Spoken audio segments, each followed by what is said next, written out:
I was not a fan of Tom Bombadil. Not not a fan of Tom Bombadil. Maybe don't do that. And then from there, it just like becomes like a Hunger Games bloodbath. I feel like everybody knows, right? Can I just talk about this series like we all know what I'm talking about? They have been through some trauma, let me tell you. Hello, my name is Aubrey. Today I have another episode of Recent Reads for you guys. The super hilarious thing about this video is that most of these books are not actually recent reads. The last recent reads video I did for novels was all the way back in 2021. Yeah. You heard that right, 2021. I talked about this a little bit in my wrap-up video for all the manga and graphic novels I read, but last year, basically, I was in just like an awful reading slump, and it lasted pretty much the entire year. I struggled to read anything. I tried, and I would sit down with books and I would try to read them. I would listen to audiobooks and I would turn them off, and I just barely read any books, and I just didn't feel like doing a wrap-up of the books that I'd read because they were so spread out, sprinkled throughout the year, and so I just ended up never even doing a wrap-up for any of the books I read last year. It's now spring of 2023, so not only do I have to wrap up all the books that I read last year, but I have to wrap up the books that I've been reading this year, and my reading has come back to me in full swing. Like, I just have been reading a bunch. Now I have kind of an overwhelming wrap up on my hands, but I'm gonna do my best. Some of these books, like I said, I read all the way back at the beginning of 2022. My memory sucks. So, like, I'll do my best, but for some of this, like, I may not be able to give super in-depth thoughts. And I'm going to be referring to my Goodreads a lot just to even remember what I read last year. Goodness. Okay. So if you missed my manga video that I recently posted, I will have it linked down below. Just if you want to see what else I read last year, it was mostly manga. So yeah, I'll have that linked if you missed it and you want to watch it. Okay, 2022 reading challenge. What did I read last year? The first novel that I read last year was The Fellowship of the Ring by J.R.R. Tolkien, and last year, I was so set on reading this trilogy and having it read. I don't know, finally getting it off of my to-do list. I'm not going to blame my reading slump entirely on this book because around this time, my family dog also passed away, which I think was just kind of the trigger for the whole year just being kind of slumpy. But this book was definitely a struggle, I won't lie, and I hate saying that. There were parts of this that I loved. Just for clarity's sake, I'm like obsessed with the movies. I have been obsessed with the Lord of the Rings movies since I was in middle school. I've seen them like 1,000 times, and that's not actually an exaggeration. I have seen them so many times. There was a time in my life when I could actually recite the first movie verbatim, like I just knew every line. So big fan of the Lord of the Rings. I've just never read the novels because I've been intimidated by them basically since I was a kid. So last year was supposed to be the year, and I mean, at least I've read the first one, so I do feel accomplished about that, but it was a bit of a struggle. And again, I don't know.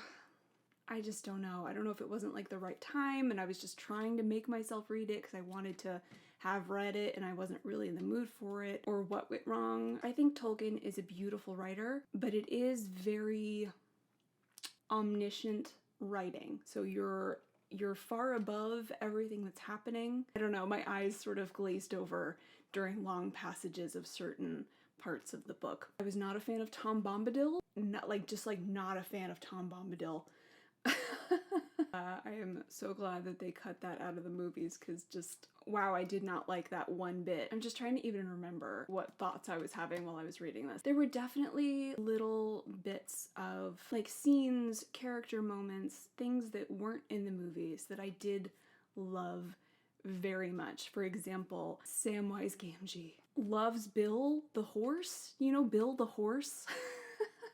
Sam like loves this horse in the books, and the moment when they're like going into the mines of Moria and they have to like let Bill go, Sam is like distraught over leaving this horse. So just stuff like that like wasn't in the movies that I was just like, things I was glad to know. So yeah, just to wrap up, I'm glad I've read it. I just definitely struggled to read it. I have definitely discovered that as a mood reader, I cannot force myself to read anything or I will get into a reading slump. I will definitely be waiting until I'm perfectly in the mood to read this trilogy whenever that happens someday in the future. I'm gonna need to speed this up if we're gonna get through all these books. The next book I read all the way back at the very beginning of 2022 was The Empire of Gold by S.A. Chakraborty. This is the third book and the finale to the Daevabad trilogy. I loved this. I thought it was perfect. Maybe not perfect, but it was. Finales are hard, man. Like, finales are hard to write, and they sometimes can leave a lot to be desired, but I felt like this wrapped up everything that I wanted it to wrap up, pretty much. There was a ship at the end that kind of came to fruition that I was hoping we would get a little more, I don't know, concrete togetherness of them, which we didn't quite get, but I'm still holding out hope because River of Silver just came out, and that's like a collection of novellas, and I don't know, my hope is that maybe we'll get something in there. But yeah, this was so good. I'm like already dying to reread the trilogy. It was so good. Yeah, I love the main character, Nahari, and I love all of the side characters, even the bad ones. Like, I think what makes this series so excellent is the fact that, like, there's really no good and evil. Everyone is just doing what they think is right, even if they're going about it in just like the most atrocious way. They're just trying to protect themselves or their people, or they're trying to get revenge for something heinous that was done to them or their people. And, you know, like, we get so many different perspectives, and I just felt like I understood everyone's point of view, even if what they were doing was like, maybe don't do that. Yeah, I think this is an excellent series, and I highly recommend it. Okay. And then I read A River Enchanted by Rebecca Ross. I listened to this on audio, and I loved the audiobook narration for this. I just felt like the narrator brought it to life in such a beautiful way. We're following this bard who, I believe at the very beginning of the book, is like going to school for music, but he gets called back to his home isle where all of these girls are going missing, and his old childhood rival, who is now like the leader of his clan, has asked for his assistance because she wants to be able to talk to the spirits of the isle, and in order to be able to talk to them, she needs a bard's music. So she like calls him back home. He's not super happy about it, and they have to like work together to solve this mystery about what's going on. And there's conflict with like the other part of the isle with another clan, and there's like multi-generational secrets, and it's really good. I want to finish the duology so badly because I need to know what happens. The second book came out somewhat recently, like it came out at the very end of 2022, and I haven't gotten to it yet, but I'm dying to know what happens. I just loved this so much. The kind of almost enemies to lovers romance really worked for me, but they were enemies like as children, so it was like a childhood rivalry, but they're adults now and they're more mature, and it's just like, it was good. Oh, I think I've been forgetting to give star ratings. I'm pretty sure I gave The Fellowship of the Ring 4 stars. I gave The Empire of Gold 5 stars, I'm pretty sure. And I gave this one 4 stars. Okay, and then I didn't read anything but manga for a very long time, but around May, I picked up the audiobook for Good Omens by Terry Pratchett and Neil Gaiman. And I think I remember picking this up because 1, I was obsessed with the show, and 2, I guess I just thought that like reading something funny and fun might get me out of my reading slump.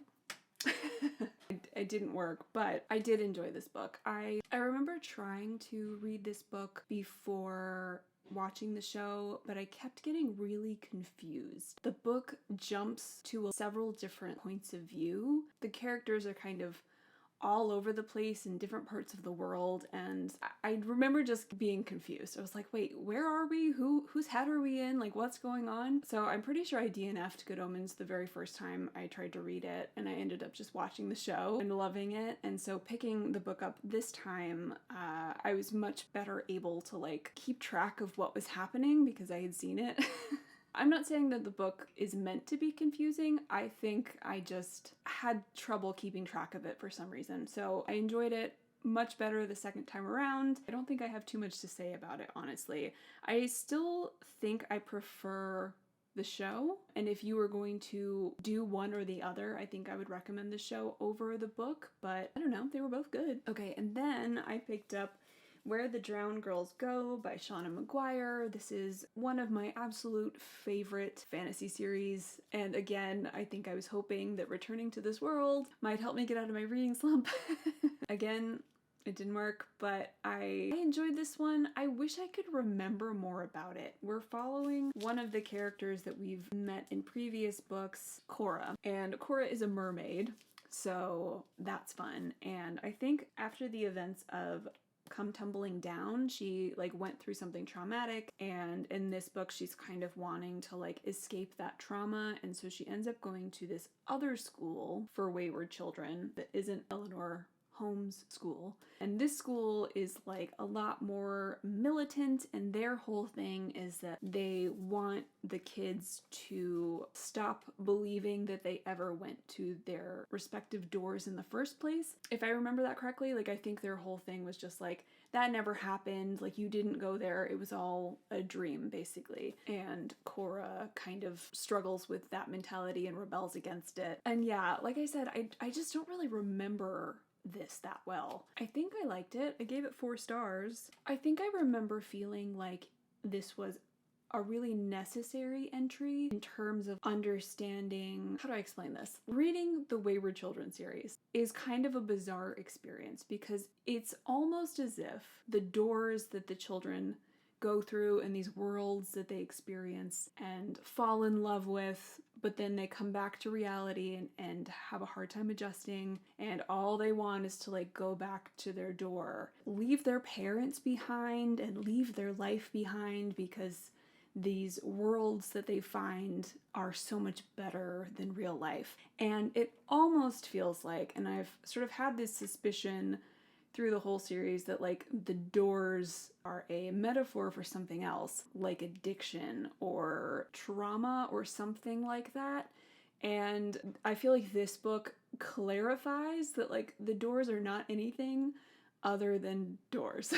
It's not a metaphor. The magic is real. Like these children just like go to crazy places and feel at home there, and that's it. Like it's not deeper, you know? And I felt like this was kind of necessary and poking that right in the belly because I don't know, otherwise I guess I feel like children and these worlds and just like the whole thing feels really tragic. But yeah, still one of my favorite series, and I'm looking forward to eventually picking up the next book. Yeah, I just love these so much, and I hope Shauna Maguire just writes them forever and ever. Okay, and then right towards the end of 2022, I was starting to get out of my reading slump, so I read a handful of books. The first book I picked up was Nettle and Bone by T. Kingfisher, and I'm pretty sure I picked this up because of all the hype it was getting. I saw the audiobook on Scribd and just decided to try it out, and I loved it. Yeah, I think this book is, like, I'm not gonna say it's worth the hype because I think hyping this book up does it a disservice because it's not the kind of book you hype up. Like, it's not the kind of book that like lives up to hype. Do you know what I mean? I feel like a book that like lives up to hype is like The Hunger Games, you know, something really action-packed, just like bam bam bam type book, you know? And this is not that book. This is a quiet, bizarre, funny little road trip fantasy book. We're following this youngest princess of a small kingdom, and her 2 oldest sisters have both been married off to the same prince. So the first sister dies like an untimely, suspicious death, and the second sister has now taken her place. We learn that that is not a good situation for her. And so our main character, who I've forgotten her name, hold on, Mara. We're following our main character Mara as she sort of goes on this like quest to save her sister, and so she enlists the help of this crabby old witch, a demonic possessed chicken, and a fairy godmother who can only hand out, you know how fairy godmothers can bestow like good gifts upon their godchildren. She can only give you curses. And it's just like a fun time. Funny, it has this like adorable found family thing. I just loved it. Like it's good. Again, I don't want to hype it up too much because I don't think it's the kind of book that benefits from being hyped up, but it was good, and if you've been curious about it, I would recommend it. I gave it 4.5 stars. And then off the back of that book, I read The Hollow Places by T. Kingfisher. And this is a horror novel, and we're following our main character, suck at names, Kara, who is like coming out the other end of a really awful divorce, and she's gone home to live with her uncle for a little while and like figure herself out. And he owns this curiosity museum with just all this like weird shit in it, and she forms this friendship with the coffee barista next door, and the two of them discover this creepy door that takes them to this spooky, disturbing other world, and didn't feel like too scary. I would say it was like horror light. I don't know, if you're easily freaked out, I think this was like the perfect level of horror. Not too scary, but like definitely really creepy. I enjoyed it. I liked it. I wish we had gotten a little bit more of the creepy world. They do spend some time there, but they didn't spend as much time there as I would have liked. And I'm kind of hoping for a sequel, or at least like another book set in this same universe, because I just find this place to be so interesting and I want to know more about it, and I don't know, I just kind of want to spend some more time there. I gave that book 4 stars. Good read. And then at the very end of the year, I was reading a trilogy, The School for Good and Evil by Soman Chainani. I think I wanted to pick these up because the Netflix movie had dropped and I had started watching it, and I remember like getting about halfway through it and thinking like, the books have to be better than this. So I stopped watching the movie and decided to pick up the books, and I did enjoy the first one, and I do think it's better than the movie. We're following these two girls who live in this fairy tale town, kind of. Think Belle from the very beginning of Beauty and the Beast. That's kind of what I pictured, just like a provincial life. And they end up being chosen to go to these schools, and the one girl who's like blonde and pretty and obsessed with fashion and makeup and like, you know, who's like really vain, assumes that she's going to get into the school for good to become a princess. Her name was Sophie, and then our kind of like the main character, I'd say, Agatha, who's like gothy and moody and ugly, assumes that she's going to go to the school for evil, but there's a switcheroo and they end up going to the opposite schools. I thought it was fine. I definitely would have been a lot more into those books when I was younger, like in maybe early middle school, late elementary school. Like I definitely would have been very into them. I think it could have done a better job at like subversing some of those tropes. I couldn't really understand, for example, so Agatha is going to the good school and she's learning to become a princess, but like all the other princesses there are like snobby and spoiled and mean and obsessed with being pretty and very vain. And so, yes, it's subversive that like Sophie didn't get into that school, but I also don't understand why Sophie didn't get into that school. Like she would have fit in perfectly there because everyone else is just like her, you know? So like it just doesn't quite make sense to me. I don't know. There were just other things like that that I thought could have been handled better, but I did like the ending and I thought it was cute. I think I gave it 4 stars. And then I went on to the second book, and the whole thing with the second book is that after the events of the first book, the whole good and evil thing gets dismantled, and now it's a school for boys versus girls. I thought this one was like much stupider. Just like just like a lot stupider. And I don't think the author did a very good job of like subversing any tropes or like making any interesting commentary on anything. It just felt stupid. I don't know. I did finish it because I was wanting to like finish the trilogy and maybe do a review for it, but I got about halfway through the third book, DNF'd it. I just couldn't take it anymore. The characters just felt like they kept going in circles in terms of their character development. They would make certain strides and then they would take like 4 steps backward, and it was just so frustrating. And yeah, I gave up on it. It wasn't for me.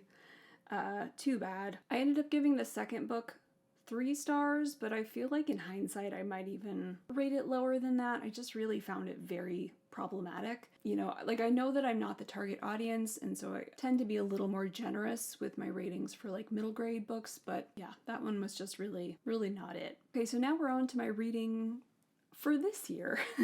And like I said, I feel like I've been reading a lot, and it's been fun and nice to just like be back in the mood to read. So I started off my year with A Court of Thorns and Roses by Miss Sarah J. Maas. I listened to these on audio. I just thought it would be fun to like finally read this series. I don't know how much I want to talk about this in this video because I'm planning to do a whole spoilery chat for the entire first trilogy. I read the first 3 books, Court of Thorns and Roses, A Court of Mist and Fury, and A Court of Wings and Ruin. I have a lot of thoughts. That's the thing. I have a lot of thoughts. I didn't love them.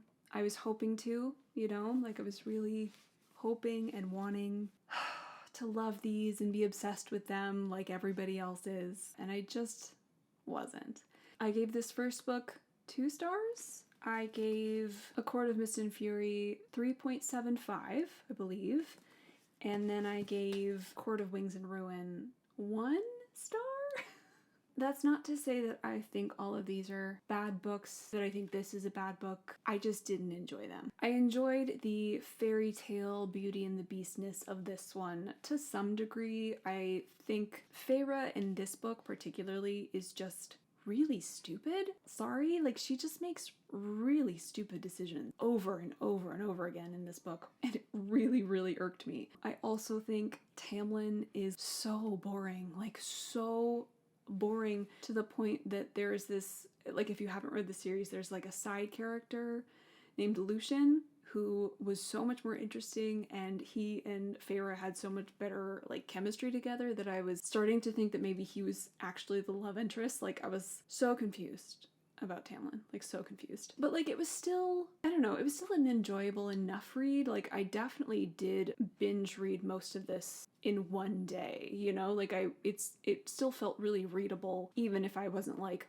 loving it. I still wanted to know what was going to happen. It felt kind of addicting in that way. The second book, again, I enjoyed, you know, I definitely enjoyed more than the first book. I like Feyre, and I feel like everybody knows, right? Can I just talk about this series like we all know what I'm talking about? I feel like Feyre and Rhysand are much more interesting together.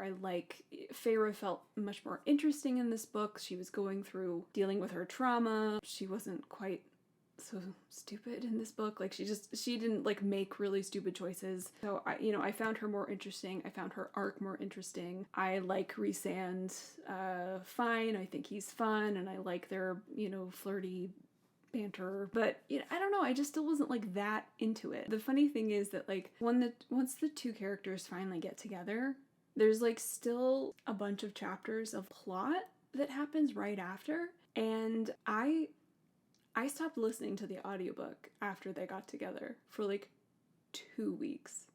I looked, like I remember looking at my phone and being like, how is there still 3 hours left in this audiobook? And I just didn't want to finish it. Like after, like I just didn't care. Like I just did not care one bit. And so unfortunately, this book, which is all action and plot and war, which you'd think, I kind of had a sneaking suspicion this one was going to be my favorite of the trilogy because I knew that it was mostly plot and war, and I just like had the hardest time finishing this book. I could not care less about the plot, about the conflicts. Like I just didn't care at all. I firmly believe that like this book should have been multi-POV because none of the interesting things that are happening in this book are happening to Feyre. A strong beginning because she's kind of playing like a double agent at the very beginning of the book with like, you know, sly manipulation and stuff. So I enjoyed that bit, but after that, I just wasn't into it, and I had to make myself finish it. I mean, enjoyment-wise, it was a 1 star, which is too bad. I do plan to finish the series, or at least, like, I do plan to continue the books that are out. I mean, I have them. I feel like I might as well. I'm also curious because I know that A Court of Silver Flames is about Nesta, who is one of my favorite characters, so I'm hoping I might like that one, but I don't know. We'll see, but after disliking this one so much, I kind of need a break, so I'm taking a break, but I will finish it eventually. And like I said, I plan to do a spoilery chat on like deep thoughts for these books. If you're interested in that, I am hopefully going to film that right after I film this. So then, kind of simultaneously, I was reading the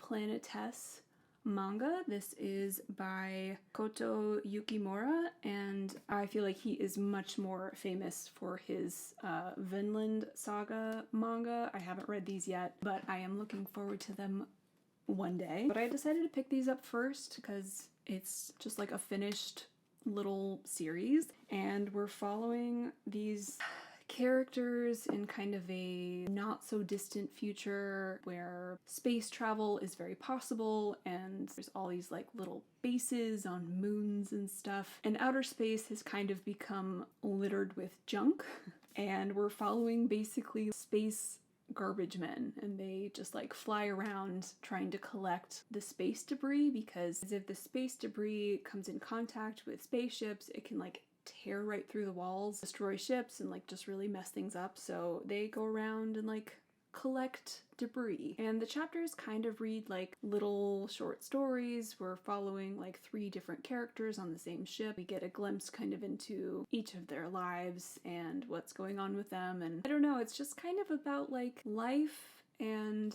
the beauty of space and exploration and our place in the universe, and I don't know, love and found family. It was good. It was almost a very like existential read. I enjoyed it a lot. I think I gave this first one 4 stars. Let me double check. Yeah, I gave the first one 4 stars and the second one 4.5 stars. Okay, and then I binge read, honestly these are too heavy to hold all of them, but I binge read all of Fullmetal Alchemist. This is only 1 through 10. There are 18 of these heavy hardcover volumes. This has been a really long time coming. I first started reading this series when I was a teenager in middle school, or maybe early high school, I can't even remember. I was around like 14. I remember watching like the original anime on Adult Swim and thinking I was so grown up for like staying up late and watching that with my friends. And so this series has just like a really special like nostalgic place in my heart, but I had never finished the manga. I have tried multiple times to get through it, and for one reason or another I got distracted, or I decided to pick up something else, and it just went by the wayside. I finally finished it.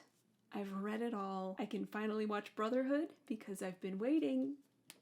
I've been waiting to read it because I wanted to have read it before I watched the anime, because I knew once I watched it I would have no motivation to ever read the manga. It's done. I did it. I loved it. I think these characters are some of the best characters of all time. I mean, if you're not familiar with Fullmetal Alchemist, we're following these 2 brothers, Edward Elric and Alphonse Elric. They have been through some trauma, let me tell you. The boys start to learn alchemy at a very young age because their father, who is out of the picture, was an alchemist, and he has all these alchemy books lying around the house, and the boys start to learn alchemy, which is basically like being able to create something from something else. During the boys' childhood, their mother becomes very sick and dies, and the boys, being very young and naive, believe that alchemy can bring her back. They attempt human transmutation, which is absolutely forbidden, and as a consequence, the youngest brother, Alphonse, has his entire body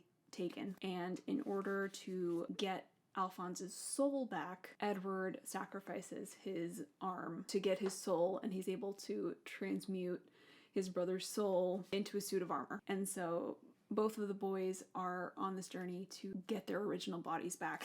And in the meantime, they just meet a whole host of delightfully morally gray characters that you will just fall in love with. This is a story about redemption, brotherly love, found family, the corruption of power. It's just like truly excellent, and I feel like the thing that makes it excellent is the characters. All the characters are amazing. Even the really evil ones, even the ones you just hate with your whole being, are still interesting. You want to read about them, you want to know what's going to happen. It's great. Yeah, you should consume Fullmetal Alchemist in some form or another if you don't read the manga. Again, I've heard the Brotherhood anime is excellent. I just think this story and these characters are really, really worthwhile. So yeah, I'm so glad to have finally read this. Okay, and then I read Red Rising by Pierce Brown. I listened to the audiobook for this. I thought it was fantastic. The audiobook specifically.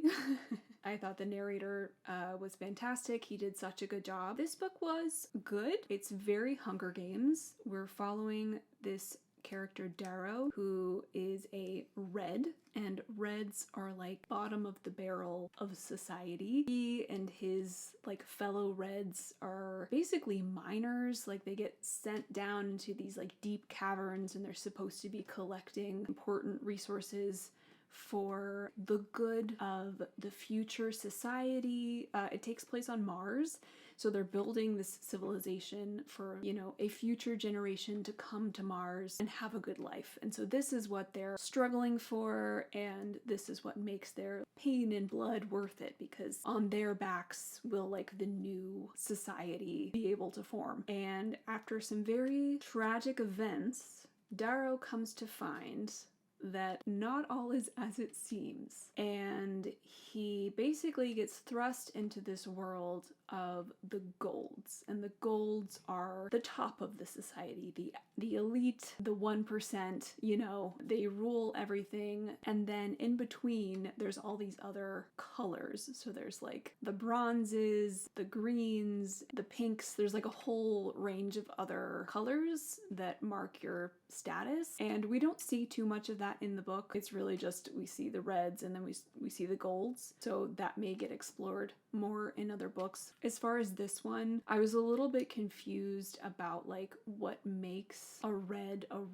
and what makes a gold, because our main character does have to go through like a biological transformation to ascend to being a gold, and I like all the golds are described as like having golden hair, and I think all the reds are described as like having red hair. So I don't know, like it's a little confusing to me how that works, but again, maybe that will get explained better in the subsequent books. But yeah, so Darrow goes to infiltrate gold society as a gold. He has to go through this transformation. He has to pass an exam and get into this school, and then from there it just like becomes like a Hunger Games bloodbath, because the school is not really a school, it's like this competition, and they get like thrown out into the elements, and there are these teams, and you want your team to win, and you're not really supposed to like kill your classmates, but like shit happens out there, you know? So it gets really violent, it gets really gritty, people definitely die.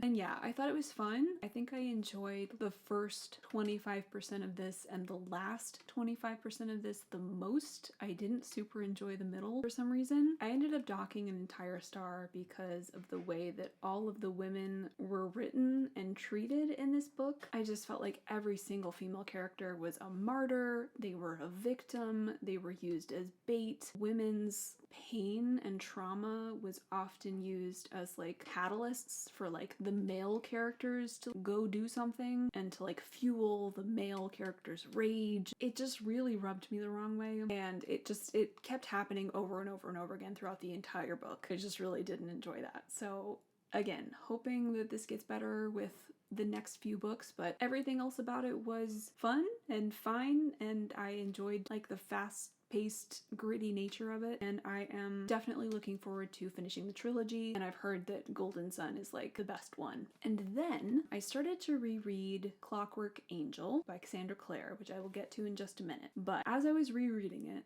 it was making me feel super nostalgic for like YA books that I had read around that time. I read that book in like my early 20s, and I saw the audiobook for Shatter Me on Scribd. And on a whim, I just thought like, hey, that could be fun to revisit. Maybe I'll read that. For context, I had unhauled these books like 2 years ago, had the original trilogy, and I just thought like, oh, I'll never reread those. Like, I'm done with that series. And I unhauled them because I never thought I'd want to reread them. And suddenly I just did. So I listened to the audiobook, and when I tell you that I fell back in love, I binge read again the first trilogy in the matter of like 3 days. I couldn't stop listening. I just like, it was like candy. I was obsessed all over again. So I reread Shatter Me, reread Unravel Me, and Ignite Me. I also read the novellas for the first time. The first one was Destroy Me, and the second one was Fracture Me. Destroy Me is from Warner's point of view between books 1 and 2, and Fracture Me was from Adam's point of view between books 2 and 3. And I didn't read those the first time around. I don't remember why. I think I either just didn't know that they were a thing, or I assumed that they were just like scenes that we had already seen in the original books just from the male perspective, which I don't tend to care for. But that's not what these are. At least like the Warner one was personally, I think, really important because there's like a lot of problematic stuff that Warner does in the first book. And in the third book, Juliet, our main character, I'm so sorry, I'm talking about this like you know this series. So in this book, we're following our main character, Juliet. She is this like half-crazed teenage girl who's been like locked in this insane asylum. It's like basically a prison. And she's locked in there because her touch is lethal. If you touch her skin, you will feel immense pain. And if you touch her skin for long enough, you could die. So she's been locked away in this facility, and it's like dark and it's grimy, and she only gets to shower once a week, and they like slip the food under the door. You know, it's just like not a great situation. And she just kind of lives inside her head. I don't know, one of the cool things about this book is that it's almost written like we're reading her diary. We're not, but it kind of feels that way, and we get these like sections of the text that are scratched out. She'll have a thought and she'll scratch it out and write something else underneath. So like, for example, so you're what? Insane? Is that why you're here? I'm not insane. Crossed out. He props himself enough to see my face. He laughs again. I'm not going to hurt you. I want to believe him. Crossed out. I don't believe him. So it's that kind of thing. I don't know. I think it's just kind of an interesting device to use, and it gives a lot of insight into Juliet's inner psyche. She starts the book off in this prison, and she kind of gets plucked out of it in order to become part of a bigger military operation. They basically want to use her for torture, and so she's kind of being like wooed by this, again, half-crazed boy general in this like dystopian world that's like gone to shit. So anyway, that's Shatter Me, and the half-crazed boy general is named Warner. And so in the novella for Warner, we get a lot of reveals that like are very important. So in Ignite Me, which is the third book, Juliet confronts Warner about a bunch of the problematic stuff that happened in this book. He has like a good explanation for all of it, and I remember the first time reading this thinking like it just felt a little like too good to be true that he just like had a snappy response for every single thing. But like a lot of that was already revealed to us in that early novella from his point of view. And I won't spoil what the things are, but he goes into like, oh, this was this and this is why I did that, and it's all just like already there, so we know that he's like not quite as evil as he seems, which I just thought was very interesting on Tahereh Mafi's part to like have all of that planned out so far in advance, because it felt like when I read this the first time, not having read the novellas, that like she just had to like invent all those reasons so that we would like Warner, you know? Yeah, anyway, I loved these all over again. I had so much fun rereading them, and I do want to continue the series. And yeah, and they came with this like sticker. I do not want this ugly sticker on all of my books forever. I already have this Woven Kingdom. Like I do not need this sticker on my book for eternity, you know? Why do publishers do this to us? Why do you do this to us? I don't deserve this. I'm not gonna say this is a good series or that like anyone should read it, but like I love it. So there's that.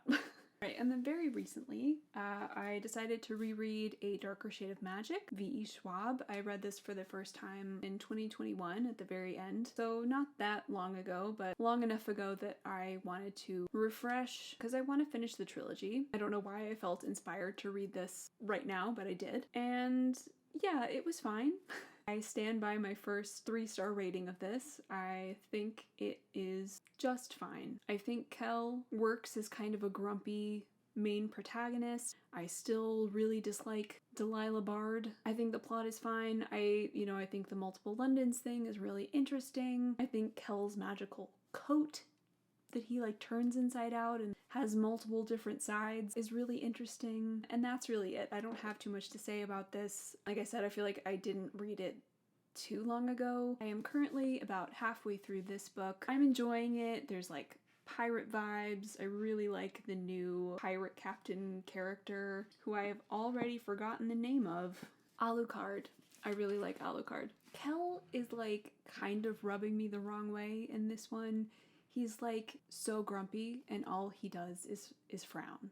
I feel like that's his entire personality so far. He just like frowns, which is not great. I like Reese, and I'm glad that we're finally seeing a little bit more of him. And I'm glad about a certain character who comes back. I won't say who, because it's a spoiler, but I like where that is going. Yeah, so far it's fine.